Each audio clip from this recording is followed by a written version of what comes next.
To be completely honest with you, vintage lenses have always been an uncharted territory for me. I'm really the kind of person who likes to simplify things by just having one really trusty lens, sort of like my Sony 24-105mm, and pretty much use it on every project that I do.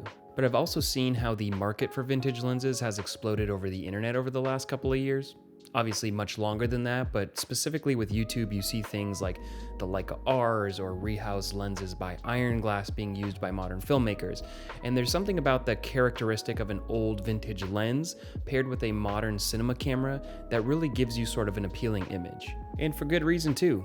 Vintage glass gives you a sort of unique characteristic that you might not be able to get with something like a photo lens.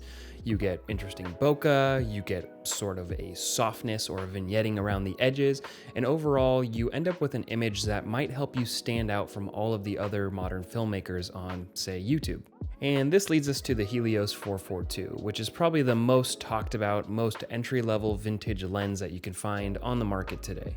So I purchased this lens about a year ago, and I honestly didn't really use it that much up until just recently.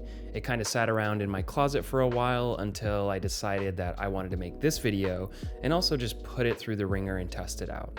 Everything that you're going to see today in this video was shot on the Helios 442, so it should give you an idea of the unique characteristic of that lens.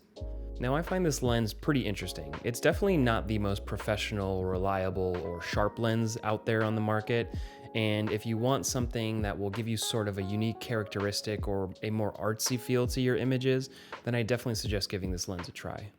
I'll let you be the judge of the characteristics of this lens, but a couple of things that stood out to me are definitely the swirly sort of vignette bokeh that you get around this image, especially when the lens is wide open. It's definitely less noticeable when you stop down, but I think this is the first thing that you'll notice in a lot of people's images when they shoot with this lens. I also notice a couple of interesting characteristics with the contrast tones.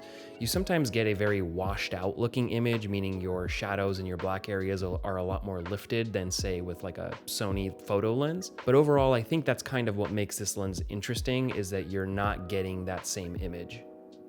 A couple of quick things to note about this lens. It is a fully manual lens, so there is no autofocus, and the focus throw is really long, meaning if you want to focus from something in your foreground to something in your background, you really have to turn that lens a lot before your focus will move from one object to the next. It's also got a 49mm lens thread, so if you are going to use this on a Sony mirrorless camera like an A7S III or something, you're definitely going to want an ND filter, because wide open, this thing stops down to about a 1.4, so you'll definitely need a 49mm ND filter. Some of the footage that you're going to see here was shot on the A7 III, and for those shots, because I didn't have an ND filter, I would just stop to a high aperture, something like an f11 to f16, which you'll notice has a lot less of those swirly bokeh and kind of vignetted looks around the edges. And then I'm also throwing in a bunch of references that were shot on my Sony FX6, where I did use the internal NDs, which came in very, very helpful for this lens.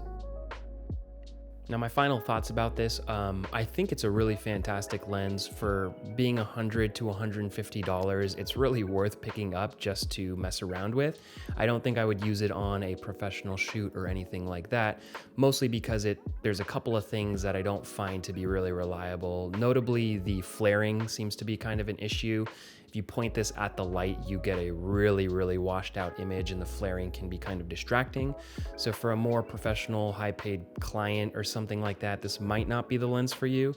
But if you want something a little bit more artsy, if you want to mess around for something like a short film or a narrative, this might be kind of a fun lens to try out. And lastly, if you do want to pick one of these lenses up, I found mine on Etsy. I actually ended up purchasing 2 of them on accident because the first one was going to take really long to ship. So you can look on Etsy or Amazon, and I'm sure you can find one for pretty affordable prices. And with Etsy, you can actually find sellers who will sell them with the proper mounts for your camera. Whether you're using a Sony, Leica, Fuji, Canon, whatever, you can get the right mount for it. Anyways, I hope you enjoyed that video. I've got a lot more videos planned coming up this year, so please make sure to subscribe and stay tuned for more videos, and I will see you on the next one. Peace.